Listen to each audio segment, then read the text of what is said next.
Dear students, একটু সালাম, আসসালামু আলাইকুম। আজকে আমরা আরও একটি স্পোকেন ইংলিশের নিয়ম নিয়ে হাজির হয়েছি। আজকের নিয়মটি প্র্যাকটিস করলে অসংখ্য কথা তোমরা সবাই ইংলিশে বলতে পারবে। এই জন্য যেহেতু অত্যন্ত গুরুত্বপূর্ণ ক্লাস, সবাই অত্যন্ত মনোযোগ সহকারে ক্লাসটি দেখবে এবং অসংখ্যবার তোমরা নিজেরা এক্সারসাইজ করবে, অর্থাৎ প্র্যাকটিস করবে। ঠিক আছে? ওকে, লেটস গো। আজকের ক্লাসের যে নিয়মটা এনেছি সেটা হচ্ছে বর্তমানে কেউ কিছু করতে চায় এরূপ বুঝালে। ঠিক আছে? অর্থাৎ যেমন আমি বলি যে আমি ইংলিশে কথা বলতে চাই, এই যে কী করতে চাই, কথা বলতে চাই, তাই না? এইভাবে আমরা এইভাবে যখন বাংলায় কথা বলি সেগুলোকে ইংলিশ করার জন্য আমরা ওয়ান্ট টু শব্দটা ব্যবহার করি। ওয়ান্ট হচ্ছে মেইন ভার্ব, টু এরপরে একটা প্রিভি1 অর্থাৎ বেস ফর্ম দিতে হবে, অর্থাৎ প্রেজেন্ট ফর্ম দিতে হবে একটা ভার্বের, অর্থাৎ যে কাজটা করতে চাই। ওকে, স্ট্রাকচারটা আমরা এভাবে সাজিয়েছি। সাবজেক্ট বসাবো, ভার্ব হচ্ছে ওয়ান্ট বসাবো,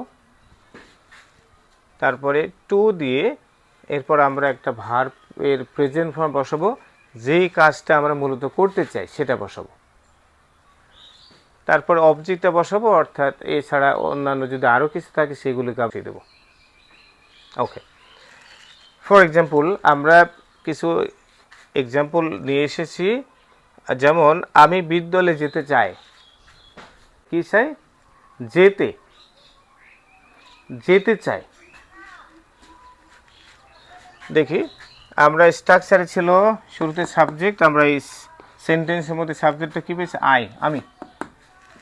আই চাই, আমি চাই। আই ওয়ান্ট, কি চাই? যেতে, যেতে।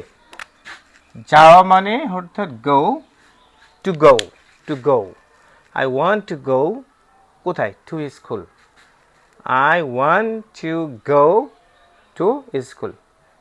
ওকে, এইভাবে আমরা যতগুলো কাজ করতে যা করতে চাই সেটা কোথায় বসবে? এখানে, অর্থাৎ ওয়ান্টের পরে টু যুক্ত হয়ে আমরা আমাদের কাঙ্ক্ষিত কাজটা বসাবো, কাঙ্ক্ষিত ভার্বটা বসাবো। ওকে, তো ডিয়ার স্টুডেন্টস, আমরা এখানে একটা বিষয় লক্ষ্য করব। আমরা কিন্তু কথা বলার সময় নেটিভ স্পিকারদের মতো কথা বলতে চাই, বাট এই নেটিভ স্পিকারদের মতো কথা বলতে গিয়ে আমরা দেখছি সেই ফনেটিক্যাল সিম্বল যেগুলো আছে, হ্যাঁ, আইপিএস সিম্বল যেগুলো কাজ, সেগুলো আমাদের রপ্ত করতে একটা বিশাল ব্যাপার স্যাপার।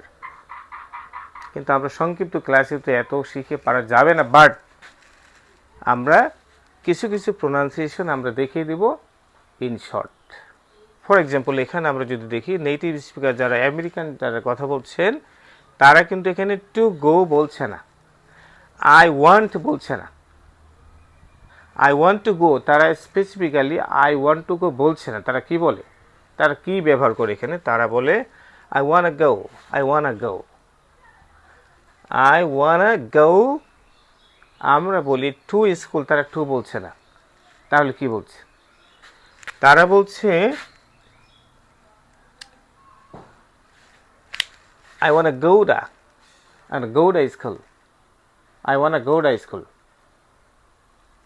তারা যে স্ট্রাকচার এখানে অ্যাপ্লাই করেছে সেটা হচ্ছে আমরা যে টি সাউন্ডটা দিই, টির পরে যদি ভাওয়েল থাকে তখন এটাকে ডা ডা গৌড়া। Clear? I want to go to school. আমরা কি বলি? I want to go to school. কিন্তু তারা কি বলছেন? এইটি বলছেন, তারা বলছেন I want to go to school. I want to go to school. I want to go to school. Practice with me. I want to go to school. ওকে, তো এইভাবে যদি আমরা প্র্যাকটিস করি তাহলে কিন্তু অতি সত্বর, অর্থাৎ খুব শর্ট টাইমে আমরা কি করতে পারবো? যারা নেটিভ স্পিকার আছেন আমরা তাদের মতোই কথা বলতে পারবো ইনশাল্লাহ। আমরা সেকেন্ড যে এক্সাম্পল দিয়েছি, তুমি একটি ফোন কিনতে চাও। দেখে আমরা ইংলিশে কি করতে পারি? তুমি, ইউ চাও, তুমি চাও, ওয়ান্ট, কি চাও? কিনতে চাও, টু বাই, কিনতে চাও, টু বাই। টু বাই কিনতে, টু বাই কি হবে কিনতে। আমরা আগেও বলেছিলাম আমরা যে কাজটা মূলত করতে চাই সেটা হচ্ছে টু এর পরে সেটাকে দেবো, যার ইংলিশে একটা নাম আছে ইনফিনিটিভ। আমরা সে যাচ্ছে না, আমরা ইন শর্টে আমরা শেখাবো কীভাবে ফ্লুয়েন্টলি ইংলিশে কথা বলা যায়। ওকে, তো আমরা এখানে ওয়ান্ট দিয়েছি, ওয়ান্ট মানে চাওয়া, ইউ ওয়ান্ট মানে তুমি চাও, তুমি তোমার যে কাঙ্ক্ষিত কাজ সেটা হচ্ছে কেন টু বাই, যেমন কিনতে, কি কিনতে, আ ফোন। দেখি নেটিভ স্পিকাররা কি বলছে এটাকে, you want buy a phone, you want buy a phone, you want buy a phone, practice with me, you want buy a phone. Okay, এইভাবে অসংখ্য সেন্টেন্স তোমরা কি করবে, প্র্যাকটিস করবে। তারপরে আরও একটা এক্সাম্পল আমরা এনেছি, তারা একটি বাগান তৈরি করতে চায়, তারা একটি বাগান তৈরি করতে চায়। তাহলে প্রথমত আমরা দেখছি তারা চায়, তারা চায়, তো তারা হচ্ছে কি দেই, দেই মানে হচ্ছে তারা চায়, ওয়ান্ট মানে চাওয়া, সবার জানা একটু ওয়ার্ড। দে ওয়ান্ট মানে তারা চায়, কি চায়, তাদের কাঙ্ক্ষিত কাজটাকে, লক্ষ্যটা কি, টু মেক, তারা মেক করতে চায়, তৈরি করতে চায়, to make, to make means তৈরি করতে, মেক শব্দের অর্থ কিন্তু তৈরি করা, বাট তৈরি করতে যখন বলেছি তখন এটা টু যুক্ত হয়ে কি হয়েছে, টু মেক, তৈরি করতে। কি তৈরি করতে, আ গার্ডেন, হ্যাঁ গার্ডেন। দেখি আমরা এখানে নেটিভ স্পিকার যারা আছেন তারা কি ইউজ করে, এখানে তারা বলছে they want make garden, they want make a garden, they want make a garden, practice with me, they want make a garden. Okay, last আমরা একটি ক্রিকেট ম্যাচ আয়োজন করতে চাই, আমরা একটি ক্রিকেট ম্যাচ আয়োজন করতে চাই। দেখি এখানে সাবজেক্টটা কে, কে চাই, আমরা, উই, কে চাই, আমরা, সাবজেক্ট আমরা, উই, চাই, আমরা কি, আমরা চাই, চাওয়া ইংলিশটা কি হচ্ছে ওয়ান্ট, কি চাই, আমাদের কাঙ্ক্ষিত কাজটা কি, আয়োজন করতে, নট আয়োজন করা, আয়োজন করতে, আমরা কি চাই, আমরা আয়োজন করতে চাই, করতে, টু অ্যারেঞ্জ, টু অ্যারেঞ্জ, কি অ্যারেঞ্জ করতে চায়, আ ক্রিকেট ম্যাচ, আ ক্রিকেট ম্যাচ। দেখি আমরা একসাথে যখন প্রোনাউন্সিয়েশনটা হবে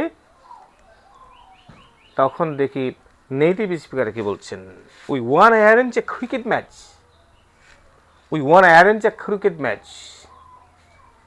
we want arrange a cricket match.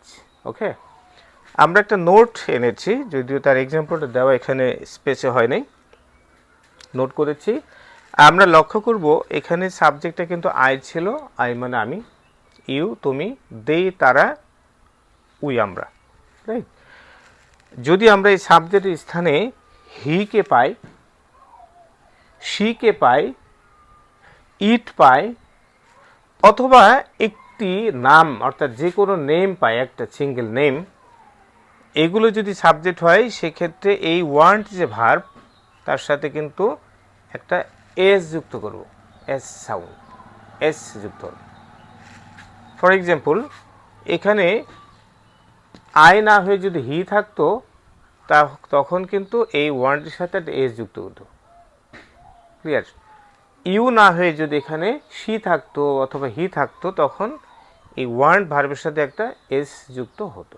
Okay fine, তাহলে আজকের ক্লাস থেকে আমরা যা লার্ন করেছি, আমরা যদি একাধিকবার বিভিন্নভাবে যদি প্র্যাকটিস করি আমরা খুব শর্ট টাইমে, আর বিভিন্ন আইপিএস সিম্বল ছাড়াও কিন্তু আমার ক্লাসে যারা থাকবে আশা করছি ইন শর্টে অত্যন্ত দ্রুততম সময় তারা just like a native speaker they will be able to speak in English. Thank you.